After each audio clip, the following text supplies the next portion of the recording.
এমন কাজই না করা যে কারণে আপনার মন ভারী রাখবে। ভারত এমন একটা দেশ যে ভারতবর্ষের মধ্যে মানুষ কোনোদিন মিথ্যে কথা বলতো না, যে ভারতবর্ষের মধ্যে মানুষ ধোঁকাদারি করতো না, যে ভারতবর্ষের মধ্যে মায়েদের সম্মান দুনিয়ার মধ্যে সবচেয়ে বেশি ছিল। কিন্তু 1415 বছর, প্রায় 1400 বছর মিডল ইস্ট থেকে আসা যে মুসলিম শাসক, এরা যখন ভারতবর্ষে রাজ করেছে তখন ভারতবর্ষের মধ্যে ধোঁকাদারি এসছে, বেইমানি এসছে, মিথ্যা কথা এসছে। তার আগে ভারতবর্ষে ছিল না, তার আগে ভারতবর্ষে কোনো ছিলই না।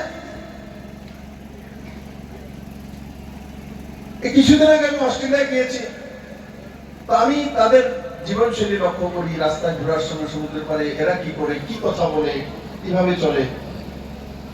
এদের মধ্যে আমাদের চাইতে বেশি ম্যানার আছে, ম্যানেজ আছে, ডিসিপ্লিন চলে।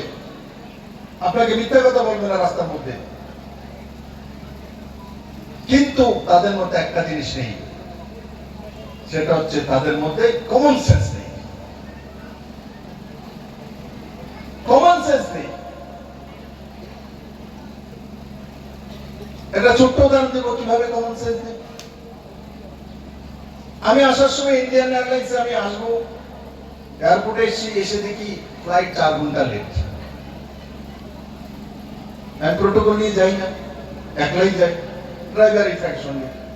কারণ একা গেলেই ধাক্কা গেলে বোঝা যায় যে না হলে আমার প্রোটোকল থাকবে, স্যার এখানে যান, এখানে যান, তো আমি তো কিছু শিখবই না। যখন একা যাই তখন প্রথম নামলে এয়ারপোর্টে ভয় লাগে, কি জানি বলবো। ধীরে ধীরে ধীরে ধীরে ধীরে মন সশক্ত হয়ে ওঠে, কনফিডেন্স জেগে ওঠে।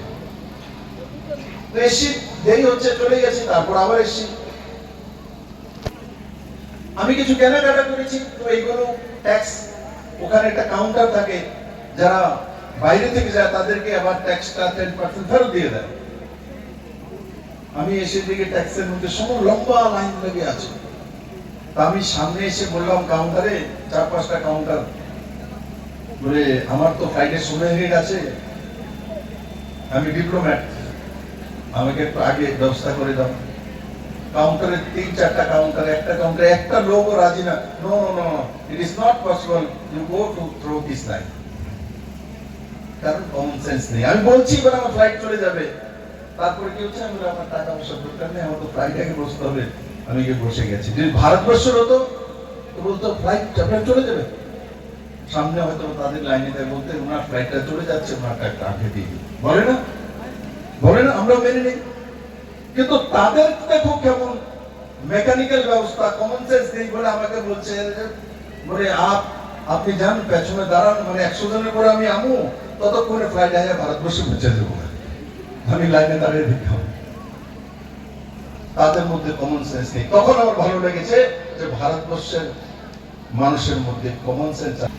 আজকের এই কার্যক্রম যুব মোর্চার দ্বারা আয়োজিত সারা ত্রিপুরা রাজ্যে, ও যুব মোর্চার প্রদেশ সভাপতি সুশান্ত দেব মহোদয়, এখানকার বিশাল করে বিধায়ক উনি আছেন, উনি বলেছেন কি থিমে কাজ করছে। বিশেষ করে উৎসাহ দেওয়া, আর ছাত্রছাত্রীদেরকে, কৃতি ছাত্রছাত্রীদেরকে, বা যারা আজকে কৃতিত্ব করতে পারেনি,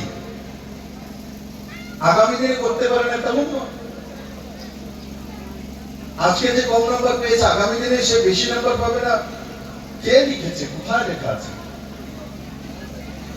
যে ক্লাসের মধ্যে 6 থেকে 7 বা 8 থেকে 9, 9 থেকে 10 যে প্রথম দ্বিতীয় তৃতীয় হয়েছে, সেই কন্টিনিউয়াস হতে হবে এমন কোনো কিছু নেই। আমরা মনের মধ্যে বসিয়ে নিই অনেক সময় যে ওই ফার্স্ট সেকেন্ড থার্ড হচ্ছে, উনি ওই হবে, তার জন্য হয়ে যায়। তার জন্য তার নাম কি রাখা হয়েছে, নবস্বপ্নের উড়ান। স্বপ্ন দেখতে হয়, যে স্বপ্ন দেখে সেই নরেন্দ্র ভাই মোদী হয়।